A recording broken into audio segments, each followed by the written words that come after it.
नमस्कार। आज हम प्रतियोगी परीक्षाओं की दुनिया में थोड़ा गहरे उतर रहे हैं। जी। यूपीएससी, एसएससी, बैंक परीक्षाएं और ऐसी ही जो दूसरी सरकारी नौकरियां हैं, उनकी तैयारी मतलब कैसे की जाए, इस पर आपके भेजे हुए स्रोतों से हम कुछ जरूरी बातें निकालने की कोशिश करेंगे आज। हाँ, ये बहुत अहम विषय आजकल। बिल्कुल, हमारा मकसद साफ है।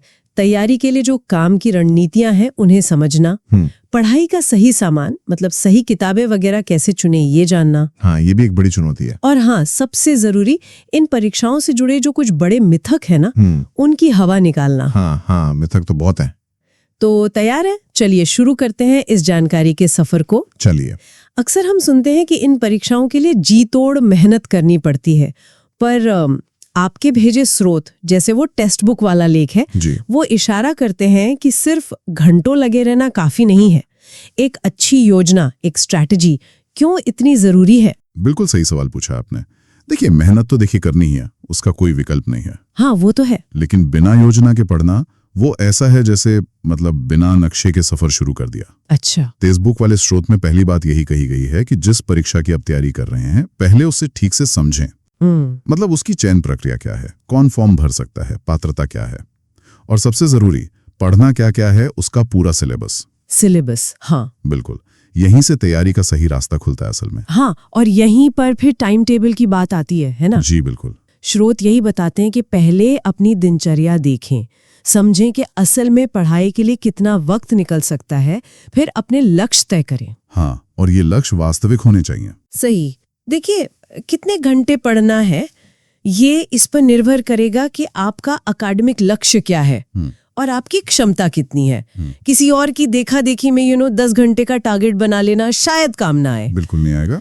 और अहम तारीखें नोट करना भी जरूरी है, जैसे फॉर्म भरने की डेट या परीक्षा की तारीख, ये मिस नहीं होनी चाहिए। हाँ, ये छोटी छोटी चीजें हैं पर बहुत मायने रखती हैं। और एक चीज जिस पर टेक्स्ट बुक का स्रोत खास तौर पर जोर देता है, वो है रिवीजन के लिए अलग से समय रखना। ओह हाँ, रिवीजन। हम अक्सर क्या करते हैं, नया पढ़ने की धुन में रिवीजन भूल जाते हैं। हाँ, होता है। और फिर पुरानी पढ़ी चीजें दिमाग से निकल जाती हैं, तो ये तो समय की बर्बादी हुई ना। बिल्कुल। इसलिए रिवीजन आपकी योजना का एक अहम हिस्सा होना ही चाहिए, हर रोज या हर हफ्ते, जैसा भी हो। और समय बांटने का एक तरीका भी सुझाया गया है स्रोत में। हाँ। जैसे सामान्य ज्ञान, रीजनिंग, क्वांट और करंट अफेयर्स या अखबार पढ़ने के लिए लगभग 2.5 आवर्स हर एक को देना। हाँ, एक उदाहरण दिया है उन्होंने। और बाकी समय दूसरे विषयों के लिए। हाँ, पर यह समझना बहुत जरूरी है कि ये सिर्फ एक नमूना है, कोई पत्थर की लकीर नहीं है ये। अच्छा। हर किसी की जरूरतें अलग होती हैं। हो सकता है किसी का गणित अच्छा है तो उसे कम समय लगे, पर सामान्य ज्ञान में शायद ज्यादा मेहनत करनी पड़े। हाँ, ये तो है। तो इस टाइम टेबल को अपनी जरूरत के हिसाब से बदलना पड़ेगा। मतलब इसमें लचीलापन बहुत जरूरी है। सही कहा। एक और अहम नुक्ता जो टेक्स्ट बुक के स्रोत से मिला है, वो ये है कि तैयारी शुरू करने से पहले ये भी सोचें कि आपकी रुचि किस क्षेत्र में है और आपकी योग्यता क्या है। Interest area. हाँ, सरकारी नौकरियों में ढेरों विकल्प हैं। टीचिंग है, एडमिनिस्ट्रेशन है, टेक्निकल जॉब्स हैं, यहाँ तक कि 10वीं या 12वीं के बाद भी सेना या नेवी जैसे अच्छे मौके हैं। जी। जब आप अपनी पसंद और काबिलियत के हिसाब से फील्ड चुनते हैं ना, तो तैयारी में मन भी ज्यादा लगता है। अच्छा, तो एक बार ये समझ लिया कि किस दिशा में जाना है, योजना भी बना ली, तो अगला सवाल आता है सफर के लिए कौन से साधन इस्तेमाल करें। मतलब तैयारी के लिए सही किताबें और मटेरियल कैसे चुनें। हाँ, ये एक बड़ा सवाल है। यहाँ मनी9 वाले स्रोत से कुछ दिलचस्प बातें पता चली है। उनका कहना है कि गलत किताबें चुनना सिर्फ समय की बर्बादी नहीं, बल्कि आपको रास्ते से भटका भी सकता है। ये बहुत पते की बात है। बिल्कुल। अक्सर छात्र क्या करते हैं, सीनियर्स ने जो बता दिया या बाजार में जो चल रहा है वो सब उठा लाते हैं, ढेर लग जाता है किताबों का। हाँ। मनी9 का स्रोत कुछ सवाल सुझाता है जो किताब चुनते वक्त खुद से पूछने चाहिए। पहला, क्या इसकी भाषा मुझे आसानी से समझ आ रही है? दूसरा, क्या इसमें कुछ नया सीखने को मिल रहा है या ये बस वही पुरानी बातें दोहरा रही है? ओके। तीसरा, क्या इसे पढ़ने में मेरी दिलचस्पी बन रही है, मतलब बोरिंग तो नहीं लग रही? हाँ, ये भी जरूरी है। और चौथा, क्या समझाने का तरीका, जैसे उदाहरण वगैरह दिए हैं, वो मुझे ठीक लग रहा है? क्या वो मुझे कॉन्सेप्ट समझने में मदद कर रहा है? अगर इन सवालों के जवाब हाँ में हैं, तो शायद वो किताब आपके लिए सही है। ये तो बहुत प्रैक्टिकल सलाह है। और कुछ खास किताबों के सुझाव भी मिले हैं स्रोतों में? हाँ, बिल्कुल। जैसे टेक्स्ट बुक बताता है कि सामान्य ज्ञान के बेसिक्स के लिए, जिसमें इतिहास, भूगोल, राजनीति, अर्थव्यवस्था वगैरह शामिल हैं, कक्षा 6 से 12 तक की NCERT किताबें आज भी बहुत काम की हैं। NCERT? हाँ, ये तो हमेशा सुनते हैं। हाँ, और ये सच भी है। ये आपकी नींव मजबूत करती हैं। इसी तरह विज्ञान और सामाजिक विज्ञान के लिए कक्षा 6 से 10 तक की NCERT पढ़ने की सलाह दी जाती है। मतलब बेसिक्स के लिए NCERT सबसे बेस्ट है। बिल्कुल। अक्सर छात्र क्या करते हैं, सीधे मोटी-मोटी रेफरेंस बुक्स पर कूद जाते हैं। पर NCERT वो मानसिक ढांचा तैयार करती हैं जिस पर आप आगे की जानकारी की इमारत खड़ी कर सकते हैं। इन्हें नजरअंदाज करना मतलब नींव कमजोर रखने जैसा है। सही। और आजकल की दुनिया में करंट अफेयर्स का क्या, वो तो बहुत तेजी से बदलता है। बिल्कुल। उसके लिए टेक्स्ट बुक स्रोत रोज अखबार पढ़ने की सलाह देता है। अखबार कौन सा? जैसे द हिंदू या दैनिक जागरण का राष्ट्रीय संस्करण।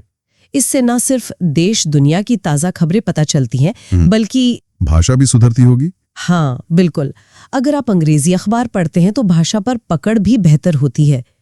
ये चीज आगे चलकर परीक्षा के अंग्रेजी सेक्शन या मान लीजिए इंटरव्यू में बहुत काम आ सकती है। अच्छा। हाँ, और एक बात और ध्यान रखने वाली है। कई छात्रों को लगता है कि भाई बिना महंगी कोचिंग के ये परीक्षाएं पास करना नामुमकिन है। हाँ, ये भी एक धारणा है। लेकिन फोरम IAS और टेक्स्ट बुक दोनों के स्रोत इस बात पर जोर देते हैं कि सेल्फ स्टडी यानी खुद से पढ़कर भी तैयारी की जा सकती है और लोग सफल होते भी हैं। सच में। हाँ, आजकल तो ऑनलाइन जमाना है। घर बैठे अच्छी ऑनलाइन टेस्ट सीरीज मिल जाती हैं, प्रीलिम्स और मेंस दोनों के लिए। ओके। मेंटरशिप सपोर्ट भी ऑनलाइन उपलब्ध है और करंट अफेयर्स की क्लासेस भी। तो साधन मौजूद हैं, बस लगन चाहिए। और इन सब साधनों को जमा करने के साथ साथ टेक्स्ट बुक का स्रोत अपने नोट्स बनाने पर भी बहुत बल देता है। ये क्यों इतना जरूरी है नोट्स बनाना? देखिए, इसके 2 बड़े फायदे हैं। हाँ। पहला, जब आप किसी किताब या लेख को पढ़कर उसे अपनी भाषा में छोटे छोटे पॉइंट्स में लिखते हैं ना, हाँ। तो वो चीज आपके दिमाग में बेहतर तरीके से बैठती है, कॉन्सेप्ट ज्यादा क्लियर होता है। अच्छा। और सबसे बड़ा फायदा होता है रिवीजन के समय। हाँ, ये तो है। परीक्षा से पहले पूरी किताबें दोबारा पढ़ना मुमकिन नहीं होता। तब आपके हाथ से बने ये छोटे नोट्स ही असली सहारा बनते हैं। इनसे फटाफट रिवीजन हो जाता है। सही कहा। चलिए अब उस सेक्शन पर आते हैं जहां सबसे ज्यादा कंफ्यूजन और शायद डर भी फैला होता है, यानी मिथक। हाँ, मिथकों की दुनिया। खासतौर पर UPSC जैसी परीक्षाओं को लेकर तो न जाने कितनी कहानियां और गलत फहमियां फैली हुई हैं।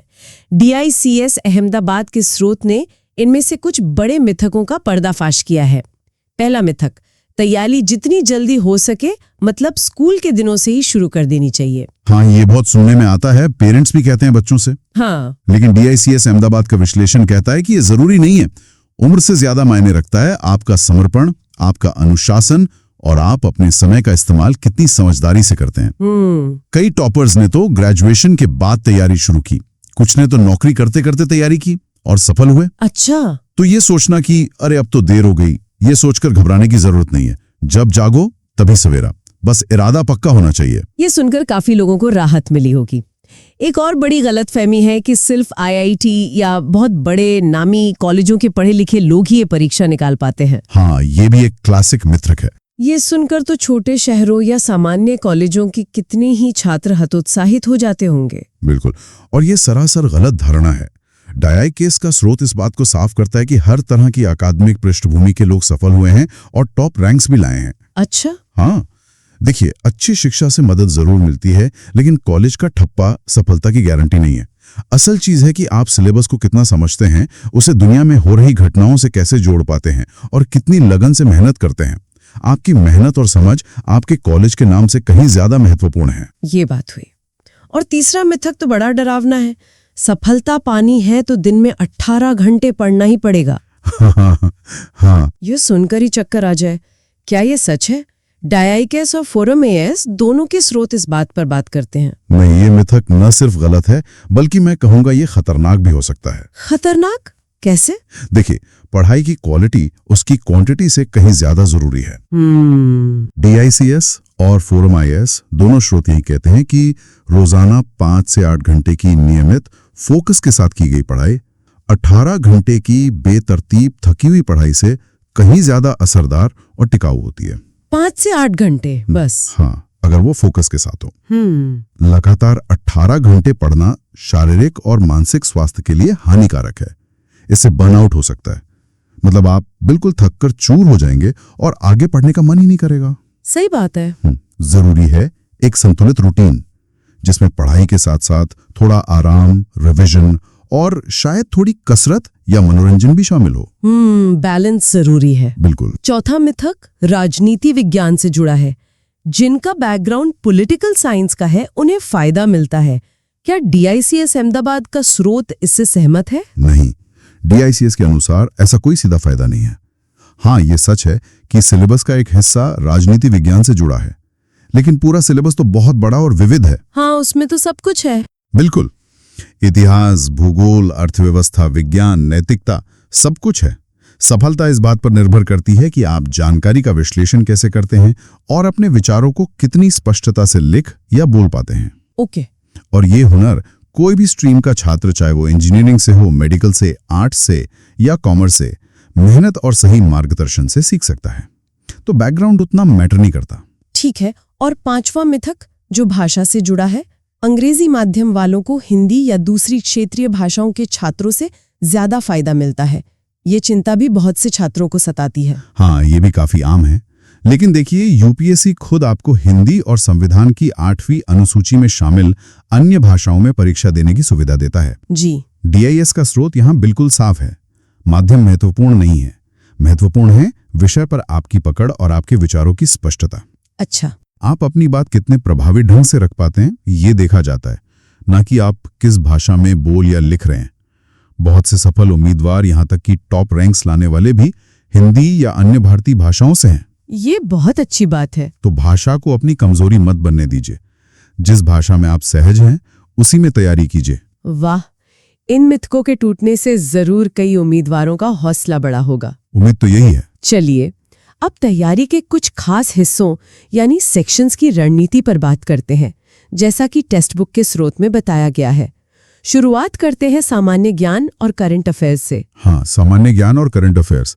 टेक्स्ट बुक का सोर्स इसे परीक्षा का एक बहुत ही निर्णायक हिस्सा मानता है। निर्णायक? हाँ, क्योंकि इसका सिलेबस बहुत बड़ा है और वेटेज भी अच्छा खासा होता है।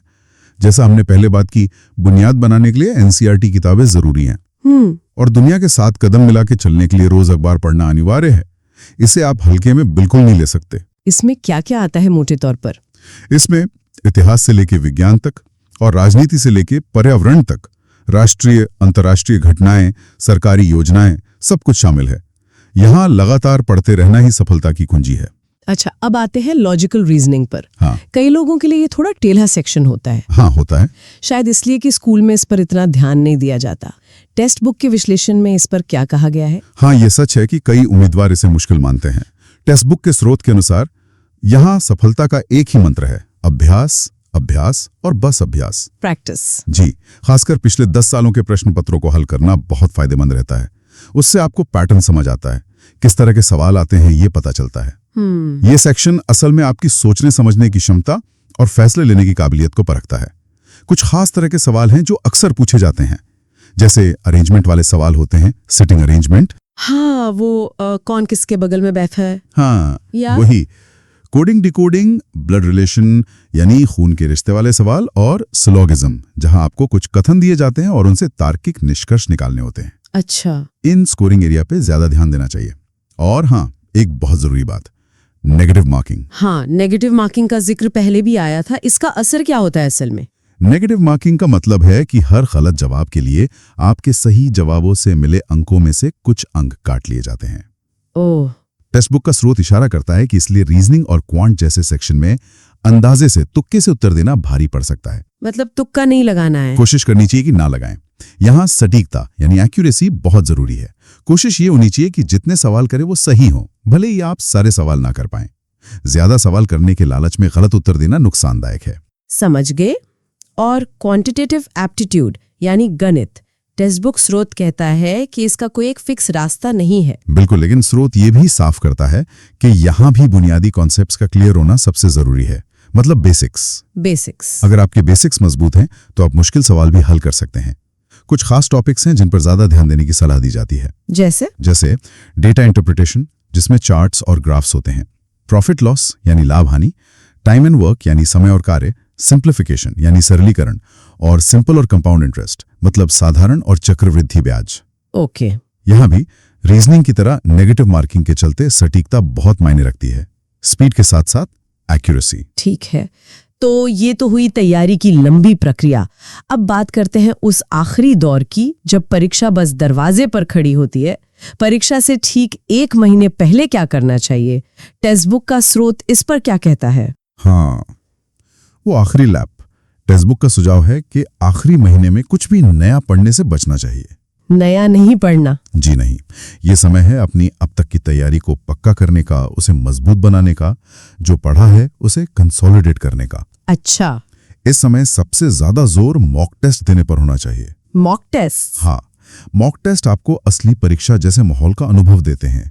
इससे आप टाइम मैनेजमेंट सीखते हैं, दबाव झेलना सीखते हैं, और सबसे जरूरी अपनी कमजोरियों को पहचान कर उन पर आखिरी समय में थोड़ा काम कर सकते हैं। और साथ ही जो आपने अपने शॉर्ट नोट्स बनाए थे ना, हाँ, वो रिवीजन वाले नोट्स, बस उनका बार बार रिवीजन करना चाहिए। कॉन्सेप्ट्स को दिमाग में ताज़ा रखना इस आखिरी महीने का सबसे बड़ा लक्ष्य होना चाहिए। नया पढ़ने के चक्कर में पुराना भूलना नहीं है। सही बात। और अगर परीक्षा प्रक्रिया में इंटरव्यू भी है, जैसे सिविल सर्विसेज या कुछ बैंकिंग नौकरियों में होता है, तो उसकी तैयारी के लिए क्या खास टिप्स हैं? हाँ, इंटरव्यू भी एक अहम पड़ाव है। टेक्स्ट बुक के स्रोत में इस पर भी बात की गई है। इसे हल्के में नहीं लेना चाहिए। तो क्या करें? सबसे पहले आप जिस संस्था या पद के लिए इंटरव्यू दे रहे हैं उसके बारे में अच्छी तरह रिसर्च करें, उनकी वेबसाइट देखें, उनका काम समझें। ओके। आजकल की ताज़ा खबरों, खासकर आपके राज्य या देश से जुड़े मुद्दों पर आपकी पकड़ अच्छी होनी चाहिए। अखबार पढ़ना यहां भी काम आता है। आपको यह भी समझना होगा कि जिस नौकरी के लिए आप जा रहे हैं उसमें आपकी भूमिका क्या होगी, आपसे क्या उम्मीदें रखी जाएंगी। जॉब प्रोफाइल को समझें। अच्छा। और हाँ, इंटरव्यू लेने वालों से पूछने के लिए भी कुछ अच्छे सोचे समझे सवाल तैयार रखें। इससे पता चलता है कि आप कितने गंभीर और उत्सुक हैं। ये अच्छा पॉइंट है। चाहे तो पिछले सफल उम्मीदवारों के इंटरव्यू के अनुभव भी ऑनलाइन देख या पढ़ सकते हैं, उससे भी काफी मदद मिलती है, थोड़ा आइडिया लग जाता है। बिल्कुल। तो इस पूरी बातचीत को अगर हम समेटें तो क्या कहेंगे? सारे स्रोतों को मिलाकर देखें तो निचोड़ क्या निकलता है?